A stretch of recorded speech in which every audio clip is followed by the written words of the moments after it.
வணக்கம். இன்றைய காலைய hot news பழம் நழுவி சாக்கடையில் விழுந்த கதை தான். அதாவது தேமுதிக கூட்டணி. இந்த அம்மா அங்கிட்டும் பேசிச்சு இங்கிட்டும் பேசிச்சு. கடைசியில் இந்த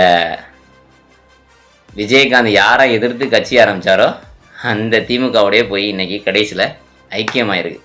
அதாவது திமுக எங்களுக்கு வெளியே எங்களுக்கு எந்த பயமும் இல்லை, நாங்கள் ஸ்ட்ராங்காக இருக்கோம், 200 வெல்வோம் அப்படின்ட்டு பெருமைக்கு பேசிகிட்டு இருக்காங்க. ஆனால் உள்ளுக்குள்ளே அதாவது கட்டணம் ஸ்ட்ராங்கு பேஸ்மட்டம் வீக்கு அப்படிங்கிற மாதிரி வெளியே அப்படி பயம் இல்லாத மாதிரி காமிச்சிக்கிட்டான்னு, ஆனால் உள்ளுக்குள்ளே மிகப்பெரிய அச்சத்தில் இருக்காங்க அப்படிங்கிறது இதெல்லாம் தெரியும்.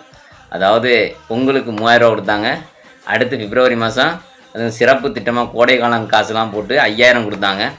இவ்வளவு செஞ்சவங்க தைரியமாக எலெக்ஷனை சந்திக்க வேண்டியதானே. இன்னும் அவங்களுக்கு நம்பிக்கை இல்லை, சரியான அச்சம் இருக்குது.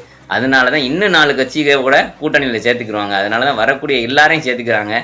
எல்லாத்தையும் சேர்த்து இந்த தேர்தலை சந்திக்கணும் அப்படிங்கிற ஒரு திட்டத்தோட எல்லாம் பயத்தின் வெளிப்பாடு தான். அந்த பயத்தை கொடுத்தவர் தான் நம் தளபதி. நம் தளபதியை பார்த்து மிரண்டு போயிருக்காங்க. 2026 வரலாறு திரும்பும். கண்டிப்பாக தமிழக வெற்றி கழகம் ஆட்சி அமைக்கும்.